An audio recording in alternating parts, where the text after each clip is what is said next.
Today in automotive history for June the 3rd. In 1921, 100 years ago, Mack adopted the Bulldog as the symbol for Mack trucks.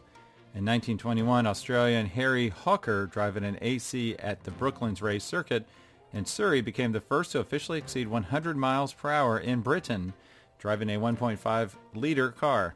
In 1925, the 100,000th Chevrolet built at the former Samson factory in Janesville, Wisconsin, a Series M one-ton utility express truss chassis, was produced. And in 1930, the first American Austins were delivered to dealers. The American Austin Car Company was founded in 1929 in Butler, Pennsylvania, in premises that belonged to the Standard Steel Car Company. Their intention was to assemble and sell in the United States a version of the Austin 7 car called the American Austin. In 1935, the first Reliant car was delivered, powered by a single-cylinder, air-cooled 600cc engine. In 1940, the Germans bombed the Citroën production facility. In 1915, during World War I, André Citroën built a shell manufacturing factory in Paris. After the war, he converted and expanded the factory to mass-produce cars. In 1948, William Clay Ford was elected a director of the Ford Motor Company. He began his employment with the company after graduating from Yale University in 1949. In 1957, he was elected chairman of the design committee, a post he held for 32 years. In 1958, Erwin Bauer was killed in a 2-liter sports Ferrari at the Nürburgring, where, not realizing he had passed a checkered flag, he kept on racing and crashed fatally on what was supposed to be his slowdown lap.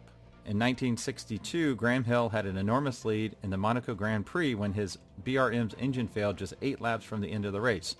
That left Bruce McLaren to win ahead of the 2 Ferraris of Phil Hill and Lorenzo Badini.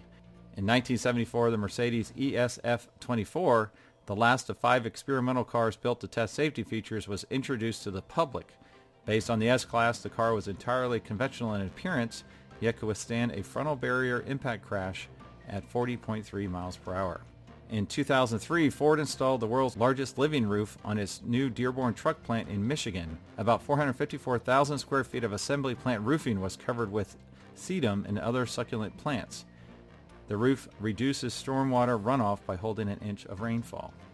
And in 2008, Chasing Classic Cars, one of my favorite shows, was first broadcast in the U.S. The program starred Wayne Carini, who found and chased classic cars from all eras, focusing on finding, getting cars running, and generating a profit from their resale. And that is all that happened today in automotive history. Thanks for listening to the Collector Car Podcast. Don't forget to give us a nice rating on iTunes and be sure to follow us on Instagram and everywhere else at the Collector Car Podcast.